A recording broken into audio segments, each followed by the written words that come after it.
What's up YouTube, Dale here from Zephyr, and today, thank you very much to Konami because I'm going to be able to open for you the Chronicles deck, the Fallen and the Virtuous.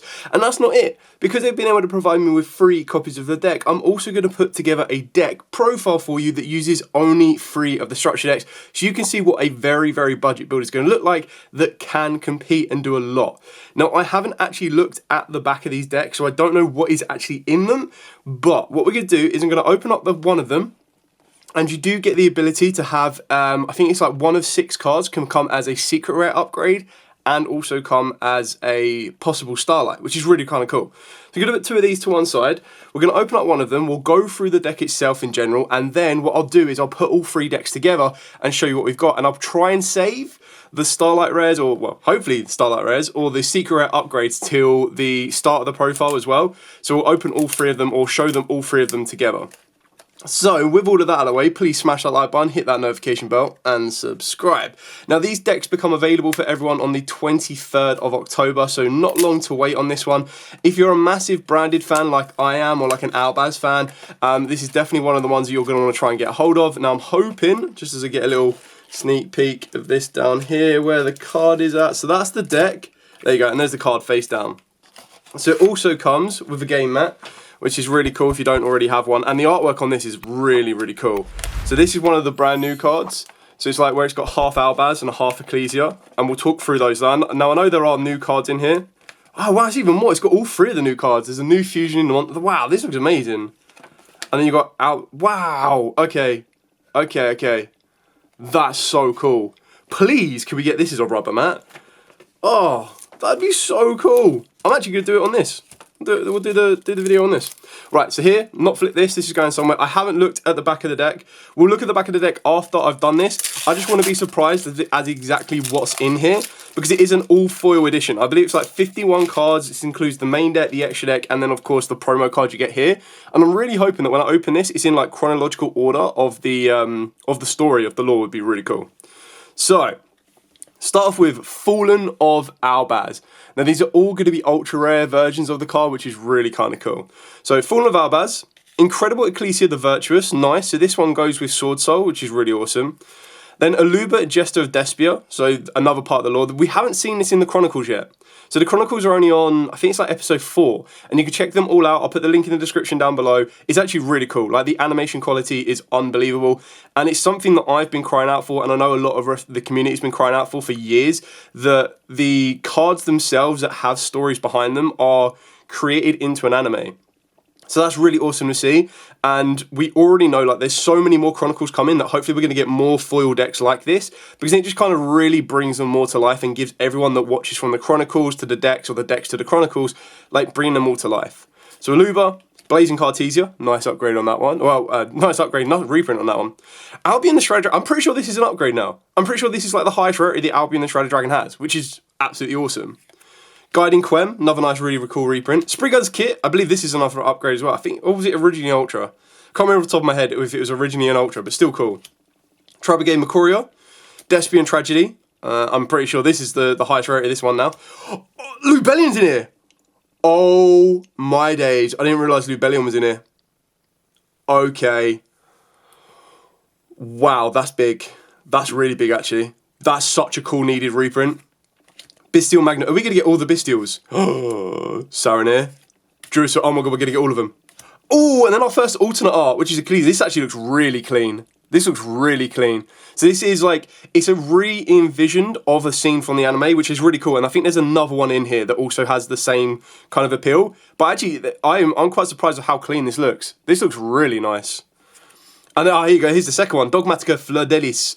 I love this scene. If you haven't seen the scene, and hopefully you can go and check this out, this is where she battles Shirag, and it's just so good. It's such a good battle.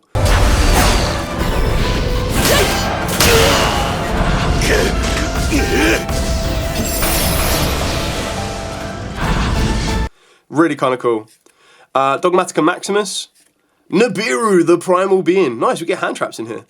Keeper of the Dragon Magic. I think it's originally a secret, so still a nice reprint on this one. And here we go. Here's the brand new, the Fallen and the Virtuous. Oh, this looks so good. Looks so clean. So it's always treated as a branded and Dogmatica card. You get to activate one of these effects. Send one monster that mentions Fallen of Albaz from the extra deck to the graveyard, then target one face-up card on the field and destroy it.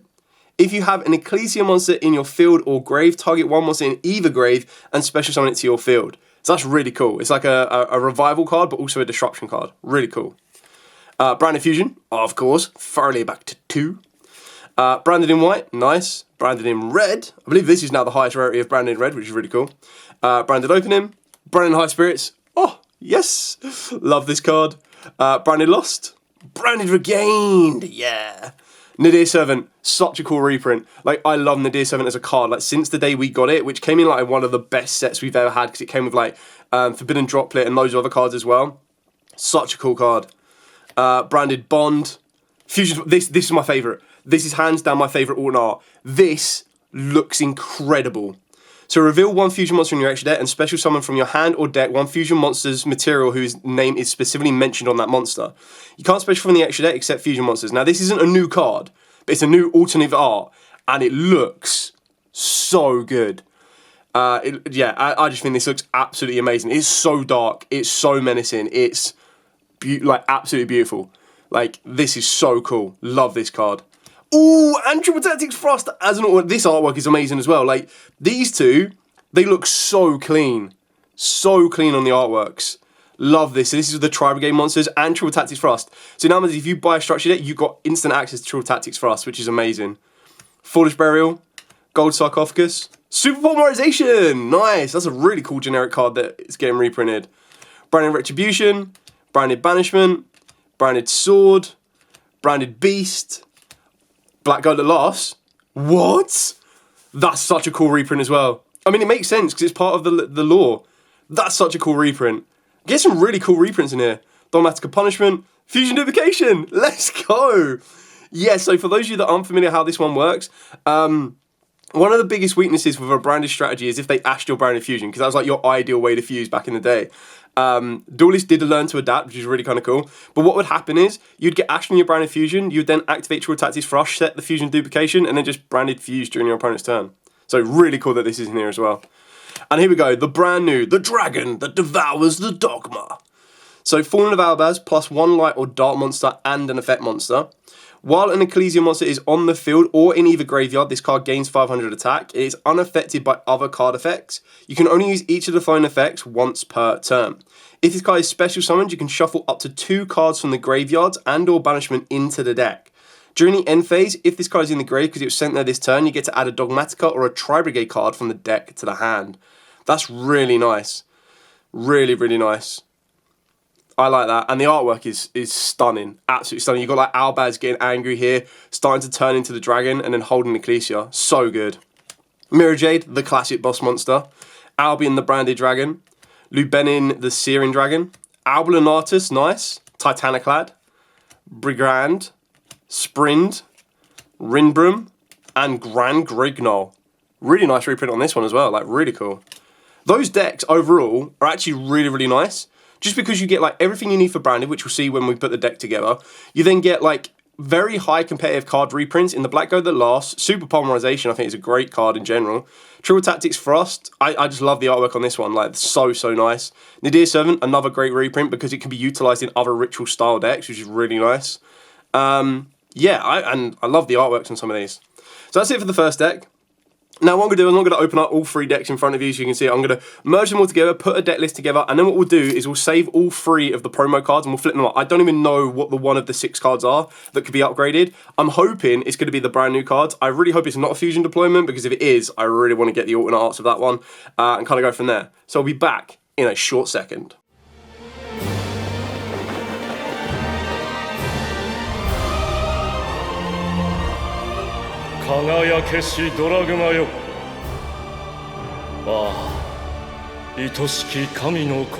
Here is the deck and how I would personally play it. Now, I've tried to keep it within the realms of Chronicles. It'd be really, really kind of fun to utilize it in a full story mode, but I've also tried to build it in the way that I would play the branded strategy, the Chronicle strategy in general.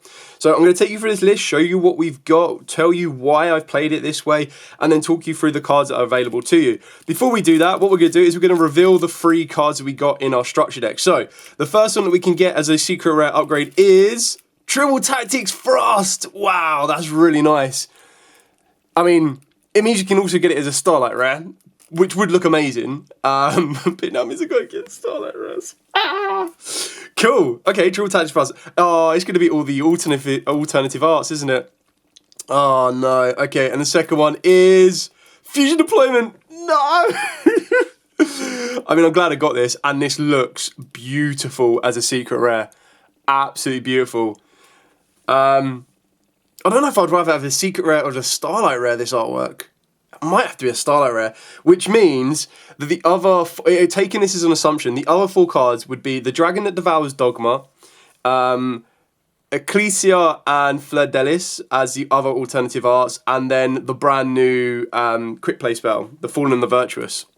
So our final card, what do we get? We got, poof, yeah, Dogmatica Ecclesia the Virtuous. This actually looks really nice as a secret rare, to be fair. Really nice. Okay. I don't know what to think about that. I think it's really cool. I do think it's really, really kind of cool. But then, like, my collection brain is going, oh, those artworks are so nice. Anyway, okay, let's dive into this deck profile and show you what I've put together. So in most Fallen of Albaz decks, you want to be playing the main character, and the main character is, of course, Fallen of Albaz himself. So you're going to want to be, or like, I want to be looking at playing 3 of this card for the pure fact that this is the one that can become a starter on itself as a breaker, because going second, you can normal summon down your Fallen of Albaz, or special summon it off the back of Fusion Deployment, and then trigger its on-summon effect, which allows you to discard a card to then fusion summon, using it as material into one of your Albaz fusion monsters. So you can also use your opponent's side of the field. Now, when you're doing that, if you use an extra deck monster, you can get access to your Mirror Jade. If you use a light monster, you get Albion, and if you go into a dark monster, you get to go into Lubellion. So you're going to get the benefits of going into anything like that, and then you also have the other Dogmatica monsters, such as Titaniclad, which uses attack stats, but then you also have trying to remember, you got like Brigand. You'll see this as we go through the extra deck. But you got Brigand, you got Sprint, and Albin and Artus. So Albin and Artus will let you contact fuse with as many dragons on the opponent's field. So Blue Eyes, watch out. Then for the next one, as one of your other, like your more ideal starter, because it can't come off the back of Fusion Deployment, is going to be Aluba, your Jester, or Despia. So the idea behind this one is this is the one that's going to get you access to your branded card. Now remember, as mentioned, your branded fusion is going to be your ideal one to go to. But the other added benefit is that the Fallen and the Virtuous is also treated as a branded card. So this will allow you to get direct access to that card, which can become a revival or a disruption, which sometimes can be very useful because you can revive something like a Fallen of Albaz during your opponent's turn and then just do the effect that I've just said previously. So that's why I want to be maxing out on these cards to get you as much consistency as possible, which is also why I'm going to be maxing out on the Blazing Cartasia. Now, I should have mentioned this is a 50 card list. Like Branded can play, or like the Chronicle deck can play anywhere from a 40 card list to a 50 card list, even a 60 card list, because you have so many high combo pieces. You're playing already, as you've seen here, like 9 starters. Or I'm playing already 9 starters, plus 3 Fusion Deployment. So when I'm adding 3 Fusion Deployment to that factor as well, I've then got 12 starters to be able to get this deck rolling and kind of move it where it needs to go. And Cartasia has that added effect that not only is it a tuner, which might come up later on in the future, but right now as a fusion material, it gives you the ability as a quick effect to fusion summon, and you don't have to use itself. So that's how you get into Grand Grignal. That's how you can also get into your other branded cards during your opponent's turn as well. So it does give me a lot of flexibility in order to kind of get it that way and work it the way it needs to. Then I play like a host of one-of cards because I feel these are cards you can get direct access to through other cards within the strategy. So I've got 1 Guiding Quem, 1 Albion the Shrouded Dragon, 1 Spriggan's Kit, and 1 Tri-Brigade Macoria, followed up by 1 Despian Tragedy. Now, Tragedy can also be utilised by using Foolish Burial or Golden Sarcophagus, which is the exact same thing that can happen with Tri-Brigade Macoria, because Tri-Brigade Macoria becomes like a searchable hand trap for you. Now, what I mean by that is when your opponent would activate a monster effect while you control a fusion monster that mentions Fallen of Albaz, you get a quick effect to send this card from the hand or face up field to the grave to negate that effect. But then this is where Gold Sarcophagus comes into play, is if this card is banished, you get to add to your deck to your hand a Fallen of Albaz or a monster that mentions it. The Spriggan's Kit is another way to get you access to branded fusion, because if you have a fusion monster that mentions Fallen of Albaz on the field or grave, you get to special select from the hand, and then if it is normal or special, you get to add to your hand one of your branded spells or traps that is banished or in your deck or grave, which is really nice because it gives you a lot more recursion. You have to just place a card from the hand onto the bottom of the deck. So Spriggan's Kit is just really, really useful in that kind of scenario. And the way you can get access to these cards is stuff through, wherever it may be, a little bit later on, Branded Lost, and I'll talk about that in a second.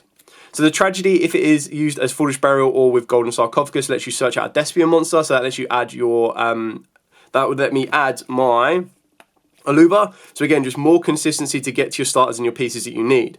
Albion the Shrouded Dragon has the ability to send a branded card from deck to grave, which sometimes can be quite useful if you're trying to use cards to bring cards back from the grave and maybe you've been hit with like a Draw and Lot Bird or something. But then it also has that ability to put itself back and draw a card, which is quite nice. And then the Guiding Quem is quite a disruptive card. So this card is always treated as a Dogmatic and a Despia card, so it can be searched off in the Nadire's Servant, which we are playing. And then if this card is normal or special, you get to send a Fallen of Albaz or a card that mentions it from the deck to the grave. If a card or cards leaves the extra deck, except during Dash State, you get to target a Fallen of Albaz or a monster that mentions it in the grave, and then special summon it back. So that's how you're going to be able to utilize your ability of maybe looping back a Mirror Jade should you need to, because you can use it as fusion material, get rid of it, and then bring it back, and then its effect is now back online. We're only playing 2 Bystials, so we've got the one Nubelian and the one Saronir. The idea is that these are going to be able to get your Bystial cards to the graveyard. So the Saronir usually want to get your Nubelian to the graveyard, and then the dragons that you have to tribute off for it will be stuff like your Albion and your, I believe, Titaniclad, Albion, your Albion, because it needs to tribute off a level 6 or higher Dark. But then the idea is that this comes back to the field. This would then get you direct access to your branded continuous spell being Branded Lost, which is so incredibly important for the whole strategy. And the idea is that you can discard the Nubelian, get you to the Saronir, and then do the exact same loop again anyway. So the activation of your cards and effects that include an effect that fusion summon a fusion monster cannot be negated. Also, your opponent cannot activate any cards or effects when a monster is fusion summoned this way. If you fusion summon a fusion monster, you get to add a Fallen of Albaz or a monster that mentions it from the deck to the hand. So that's how you can get access to your Makoria, it's how you can get access to your kit and everything else in between. So it's just so incredibly consistent, which is why when you get this on the field, it's very, very difficult to like try and play around with it, like for you to be affected by certain cards, which is why Branded Lost is such an important card that I want to be playing, and I want to make sure that I get the most consistent use out of it without it clogging down the rest of my deck. For the hand trap of choice, not only can you count like Saronir as a technical hand trap and you could play more Bystials, I am also playing 3 Nibiru, the Primal Being. So Nibiru is just one of them cards that, yes, it's a light monster that can also be sent from deck to grave to make to allow you to fuse or allow me to fuse into my Albion. And Albion is probably my most important fusion monster from the extra deck that would lead me into Mirror Jade. But it's also a very disruptive and a very powerful clear out of the hand trap as well. Moving on to the spells, I'm playing Free Fusion Deployment. Like, I would personally be playing this regardless, but the fact of the matter is the artwork is just top notch. It just bumps it up a level for me personally. But Fusion Deployment is so good because it will get you direct access to an Albaz, it will get you direct access to a Cartasia. So for me, being able to have access to even more starters and even more extension plays that way, and the fact that I'm not going to be summoning anything else apart from fusions in this particular deck is why I wanted to max out on this card. You can flex it around if you wanted to. This is just my opinion on the way that I would like to build this, but trying to get access to Fusion Deployment, getting access to Albaz, getting access to Cartasia is like so important to me that you have to kind of focus on it. It's also while I'm going to be maxing out on 3 branded opening. So as mentioned, I want to try and get to my starters as much as I possibly can, and the best benefit of something like branded opening is this will allow me to activate it during the draw phase to play around a Draw and Lot Bird. So when I'm doing that, what I can do is I can summon the Aluba directly from the deck. The Aluba will then directly search me out my branded fusion, and that first search is technically going to be free for me because they can't draw me during the draw phase. So after that, when I do my first search, then they could open up the opportunity to draw me, but I've already got what I need to, and I can kind of move a little bit further forward as well, which is why branded opening to me is very, very important. Another consistency piece is branded in high spirits. So this one allows me to reveal a monster in my hand and send a level 8 fusion monster from the extra deck to the graveyard with the same type that has 2,500 attack or defense, which is pretty much all of my Albaz fusion monsters. Discard the revealed card, and if I do, I add a Fallen of Albaz or a monster that mentions it from the deck to the hand. During the end phase, if a fusion monster was sent to the graveyard this turn, I get to add this card back to the hand from the graveyard, so it just gives me more resource management and more resource looping with high spirits, which is really, really important. And then, of course, I am playing 2 of the Branded Fusion. Like, it's at 2. If I could play it free, I certainly would be. Not even in Genesis format can you really push it to 3, but playing it at 2 is just so important. This card is so good for the deck. This is the one that just lets you fusion summon directly from the deck using your materials. So, to me, a Chronicle deck is not complete without a Branded Fusion. And then for the one-offs, I'm trialing out the brand new Fallen of Virtuous. Now, I do like the idea of probably playing this at more if I wanted to as well, just because you can. And I wanted to kind of keep it as a... it's still a very good Disruptor. It's still a very good Revival card. I wanted to try and keep this deck as a 50-card list, which is why I've only got one of it. And it's trying to find the other space that I would adapt or cut or change in order to fit more of this card in. I quite like the idea of playing 2. I feel that 2 might be the golden ratio for me, but I feel that you can play this as many as you want. You can play this at 3 if you wanted to. For me, I'm just trying to test the waters with it at 1 because it is searchable as a branded or a Dogmatica card. I think it's very, very easily accessible. And then I would probably focus using my kit to bring it back from the graveyard because I have other cards to get me access to the Branded Fusion. But again, that will really come down to personal preference on that one. I do like it. I think it's an incredibly good card. I love the artwork on it. And it's something that I do want to test out a little bit more. So it's kind of one of them new cards. It's a little bit unknown as to exact ratios that I feel comfortable with. But try it 1, and then if I feel that I need to put more in, I will do. 1 brand in red. Pretty straightforward on this one for me. So this one you get direct access to off the back of your Albion, and the best thing that this is being a branded card is you can also set this during the end phase off of the back of your Albion as well when it is sent to the graveyard. So that's why you get most use out of the back of it. But then the branding in red allows you to fusion summon a level 8 or higher fusion monster from your extra deck by banishing fusion materials mentioned on it from the hand or field, but it cannot attack directly this turn. So the benefit of something like that is you can go into a Mirror Jade during your opponent's turn, and that's when you're going to be able to get really, really disruptive with this deck. Then free Trill Tactics Thrust. Now, the reason that I'm playing free Trill Tactics Thrust is from the example that I mentioned earlier. Back in the day, the way that the branded strategy was really, really affected is if they got ashed on the branded fusion, you can't activate another branded fusion, you couldn't really do a lot. So what you would usually do is you'd use Trill Tactics Thrust to get you direct access to fusion duplication, which I'm still very much a fan of. Not only that, but Trill Tactics Thrust can be very aggressive, so when you're going second, you can actually get you direct access to some of the other normal spells that we are playing that I'll show you in a second. But the idea is that what you want to be doing with your Trill Tactics Thrust is I'm now playing 3 targets I can get access to. Target number 1, I would be going for Fusion Duplication.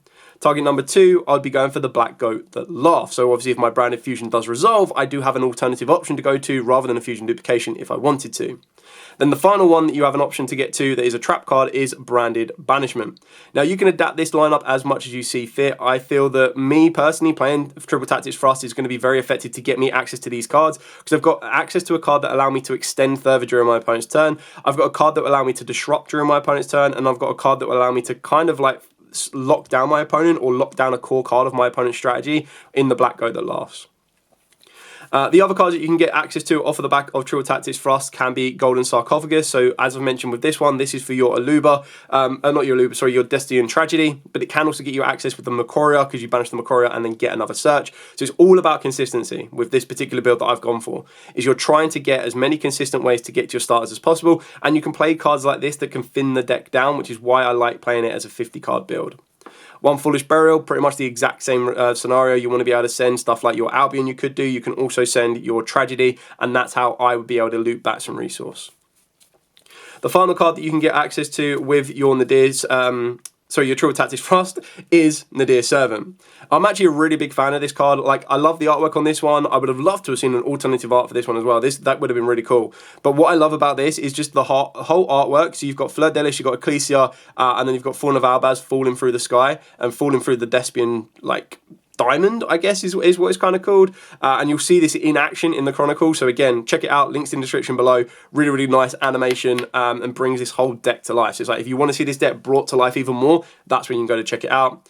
But the idea is, off of the back of your Nadir Servant, you can actually search out one of your monsters, and send in some of your Albaz fusion monsters from the extra deck can really set up some end phase effects, which is really important. But the cards your Nadir Servant can search out is Ecclesia. Might want to upgrade that to the secret, wherever I might have. There you go. Just an upgrade of a secret right there.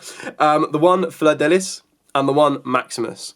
Now, I like playing these because, again, it fits within the Chronicle lore. It gives me the whole story in a deck, which I absolutely love. The only thing that this deck is missing is like a Tri-Brigade involvement, but that's where Trill Tactics Thrust comes into it. So when I'm playing this deck, it feels like I'm part of the Chronicle, which is really, really cool. So the Fleur Delis has this really nice effect that if there is a monster special from the extra deck on the field, you can summon it down. If you control another Dogmatica monster, you can also non-target negate one of your opponent's monsters, which is really, really important. The other added effect of the Fleur Delis is that when it declares an attack, it increases the attack of all Dogmatica monsters on your field by 500 attack. So it can make it a very strong 3000 attack monster, it can make your Ecclesia a 2000 attack monster, and it can make your Maximus also a 2000 attack monster. Now the Maximus is very, very optional. You could just stick with the Fleur Delis and the Ecclesia. I would say it would then become like the good guy side of the Chronicle decks, but then you're also playing the Despias as well. But the idea behind the Maximus is it allows you to banish one of your extra deck monsters from the graveyard, and then you summon it down, and then it lets you send 2 from your extra deck as addition, and it also make your opponent send 2 from their extra deck. So it can allow you to trigger some additional effects, which is what I quite like about it, is it gives me the ability that should I want to increase the amount of end phase effects that I'm trying to trigger with my Albaz fusion monsters. More so than not, you can very easily take it out, and then that is when you can open up the space for the Fallen and the Virtuous. So that's something that I would like to test around with, as to whether or not I like the fact that Maximus is involved, or whether I'd much rather have the Fallen and the Virtuous.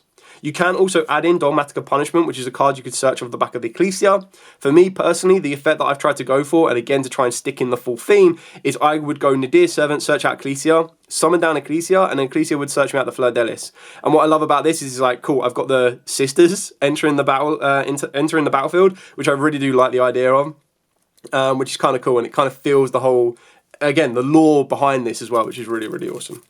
The final 4 cards that we are playing is the 1 Branded Retribution. This is just another nice card. It can be activated as a counter trap, which can be very, very effective for you, but it also has a very nice graveyard effect that lets you target a branded spell or trap in the grave and then add it back to the hand. So this is another one of them cards that gives me access to the Fallen and the Virtuous and Branded Fusion. So it gives me a little bit more flexibility to add them back from the graveyard, which is what I've tried to go for, is just general consistency and grind power of the deck.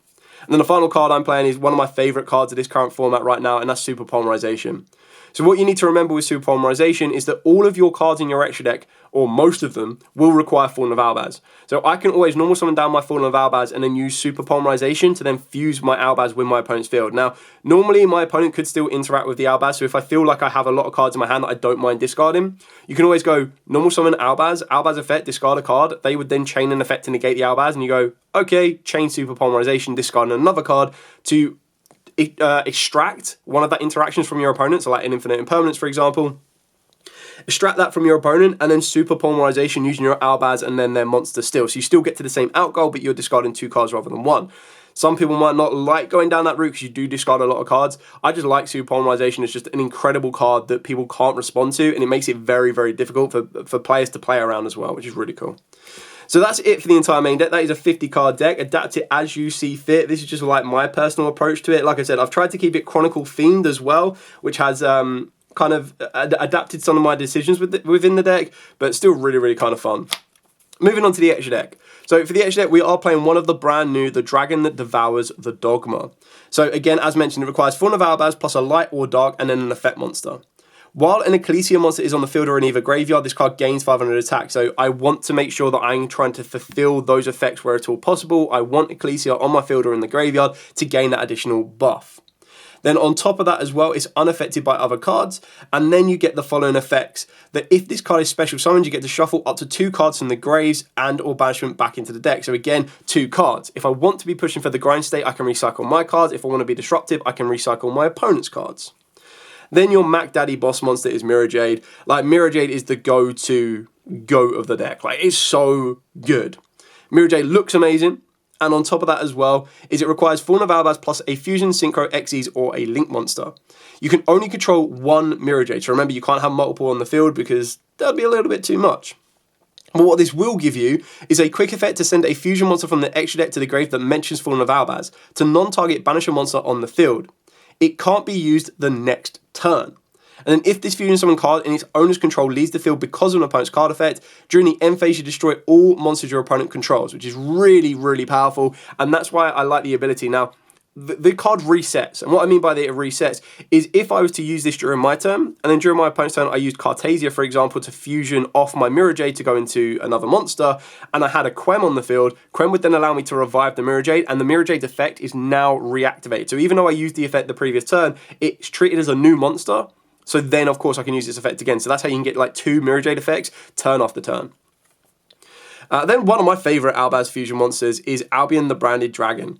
So this one allows you to fusion summon an additional monster by banishing the materials. So the way that this works, if you are new to the branded strategy or the Chronicle strategy in general, is that your Lubellion lets you discard a card to then put cards from the banish zone or graveyard back into the deck to fusion into a monster.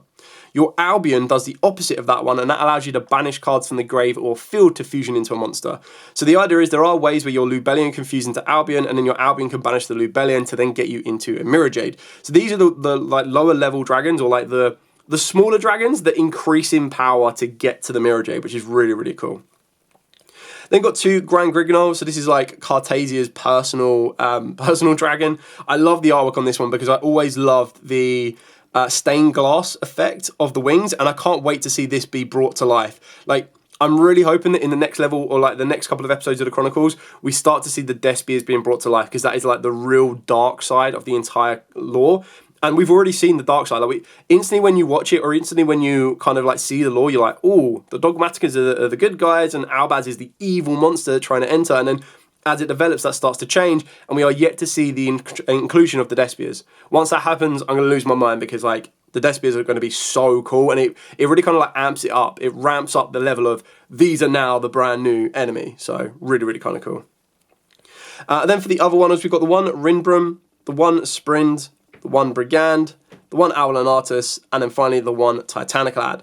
Now you can adapt these however you see fit. You can play multiples of ones rather than the others. You could probably play, and the one that I would be more drawn to playing more of would be the Rinbrum. But I do like this range of cards that I have available to me, because this one gives me the ability to either super poly with different type of cards that my opponent is entering the field with, or it also gives me the option to get different effects, whether I want to summon out an Ecclesia, whether I want to summon out a Fleur-Delis with the Titaniclad, whether I want to contact fuse my opponent's entire dragon field, or if I just want to get access to a fusion monster, a fusion card during the end phase. These all have very good effects. So, what I didn't mention as well, actually, is the Albion, during the end phase, if it's in the graveyard, it lets you set a branded spell or trap, which is really cool, because that's how you get access to branded in red. It's how you can also get access to the Fallen and the Virtuous. So, with the Titaniclad, during the end phase, it lets you, you can add or special summon a Dogmatica or Fallen of Albaz monster from the deck. Your Owlanatus, if it is in the graveyard and it was sent to this turn, you get to add a Polymerization normal spell or fusion normal spell from the deck to the hand. Sadly, you can't add Super Polymerization. Brigand, so it can't be destroyed by battle, and then while you control this fusion summon card, your opponent cannot target other monsters you control with card effects. During the end phase, if it's in the graveyard and it's sent there this turn, you get to add to your hand or special a Tri-Brigade or a Fallen of Albaz. So in this scenario, you're probably going to be going more so for Fallen of Albaz than anything else. The Sprind requires one effect monster that was special summoned this turn, so it's a very nice super poly target. And then during your main phase, you can move this card you control to another of your main monster zones, and then destroy all other face-up cards in this card's column. During the end phase, if it was in the graveyard this turn, you get to special summon a Spring Gardens or a Fallen of Albaz. So again, you're just trying to get direct access to your Fallen of Albaz. And then with the Rinbrum, the striking dragon, this one requires Fallen of Albaz plus a Beast, Beast Warrior, or Wing Beast monster. When a Fusion, Synchro, Xyz, or Link monster's effect is activated, you get a quick effect to negate that effect, and then you get to return one monster from the field to the hand. During your opponent's turn, while this card is in the grave, you get a quick effect to target a Fallen of Albaz in the grave, special summon either that monster or this card, and banish the other. So again, it's another way of getting a Fallen of Albaz back during your opponent's turn, to then use this effect to fusion with your opponent, which is really, really cool. So that's it for the entire deck. Now, I haven't really put a side deck together, but if you wanted to put a side deck together, you could either cut the deck down to a 40-card deck, and then your side deck then becomes Super Polymerization to make it a little bit more effective in certain matchups. You could definitely consider putting Nibiru in the side deck if you wanted to as well. That would then open up the option to play some of the other cards. So you've got cards like Branded Beast, Branded Regain. You can then go with a Druid Swarm and Magnamut. They'd probably be cards that I'd be looking at a little bit more. You've got your Dogmatica Punishment, which I think is another cool card to kind of add into this the faction. That's where you can get more copies of the Fallen and Virtuous and bounce around between that way. Just trying to find the other Bestials. So you can play more Bestials, like you could max out if you wanted to. I probably wouldn't go too heavy on the Lubellions, but you'd probably just definitely play like more Saranirs because they're the ones you have access to. And you just get a little bit more variety, I guess, and then you can kind of tailor to what you have or what you want to be going for. So that's pretty much it for the entire profile and the entire opening. So as I said at the start of the video, massive, massive shout out to Konami. Thank you very much for opening this. Like, I remember opening up the original branded structure decks. Like, I remember the first time we got to see branded fusion, and like just how good it was in the branded strategy. And now I get to see a full foil deck. Like I could build a 60 card all foil deck, which is crazy, including the side deck and the extra deck, which is mental. But then, yeah, just being able to utilize these cards, I absolutely love the artworks on these. I think that some of these alternate artworks are just absolutely beautiful. Like, they just really bring the game to life again. That's what I've wanted ever since I was a child playing this game.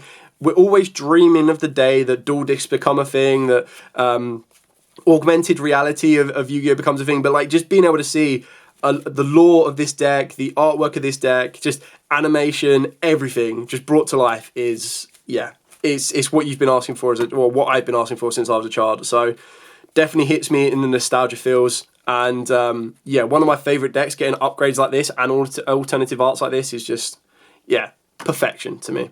Massive thank you to Konami who have allowed me to open up these decks to show you exactly what they contain, and then I've been able to put a deck together for you all to see and enjoy the way that I would like to play it. Don't forget that the Chronicle decks will be available on the 23rd of October. Make sure you are picking them up. There are some amazing reprints in here, as well as the ability to put a branded deck together and rock and roll at your locals. Thank you so much for watching. Don't forget to like, comment, subscribe, share. Join us for more Yu-Gi-Oh content, and make sure you check out the Chronicles in the link in the description below to see all of these cards being brought to life.